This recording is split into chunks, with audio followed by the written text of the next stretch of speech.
Trump, disappointed China allowing oil into North Korea. U.S. President Donald Trump on Thursday said he was very disappointed that China is allowing oil to go into North Korea and that such moves would prevent a friendly solution to the crisis over Pyongyang's nuclear program. Caught red-handed, very disappointed that China is allowing oil to go into North Korea. There will never be a friendly solution to the North Korea problem if this continues to happen, Trump wrote in a post on Twitter. China earlier on Thursday said there had been no UN sanction-breaking oil sales by Chinese ships to North Korea after a South Korean newspaper said Chinese and North Korean vessels had been illicitly linking up at sea to get oil to North Korea. The Trump administration has led the drive to step up global sanctions on North Korea in response to Pyongyang's efforts to develop nuclear-tipped missiles capable of hitting the United States. Washington says the full cooperation of China, North Korea's neighbor and main trading partner, is vital to the success of this effort, while warning that all options are on the table, including military ones, in dealing with North Korea. The UN Security Council last week unanimously imposed new sanctions on North Korea for a recent intercontinental ballistic missile test, seeking to further limit its access to refined petroleum products and crude oil. The UN resolution seeks to ban nearly 90% of refined petroleum exports to North Korea by capping them at 500,000 barrels a year.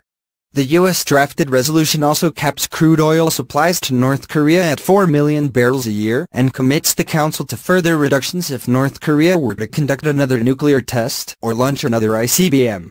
Documents seen by Reuters this month showed Washington called on the Security Council to blacklist 10 ships for circumventing sanctions by conducting ship-to-ship transfers of refined petroleum products to North Korean vessels or transporting North Korean coal.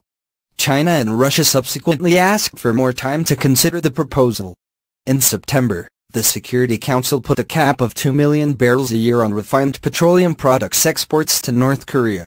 China has repeatedly said it is fully enforcing our resolutions against North Korea, despite suspicion in Washington, Seoul and Tokyo that loopholes still exist. Asked at a regular briefing whether Chinese ships were illegally providing oil to North Korean ships, Chinese Defense Ministry spokesman Ren Guoqiang reiterated that China, including the military, strictly enforced UN resolutions. The situation you have mentioned absolutely does not exist, he said. South Korea's chosen Ilbo newspaper this week quoted South Korean government sources as saying that spy satellites had detected 30 instances of ship-to-ship transfers to North Korean vessels since October. A U.S. State Department official suggested on Wednesday that such transfers could still be going on. Ship-to-ship transfers remain a concern as part of North Korea's sanctions evasion activities, the official said, while declining to provide details. A State Department spokesman, Michael Cavey, reiterated on Wednesday that the United States had called on all countries to cut economic ties with North Korea. We urge China to end all economic ties with the DPRK, including tourism, and the provision of any oil or petroleum products, and expel all DPRK workers, he said.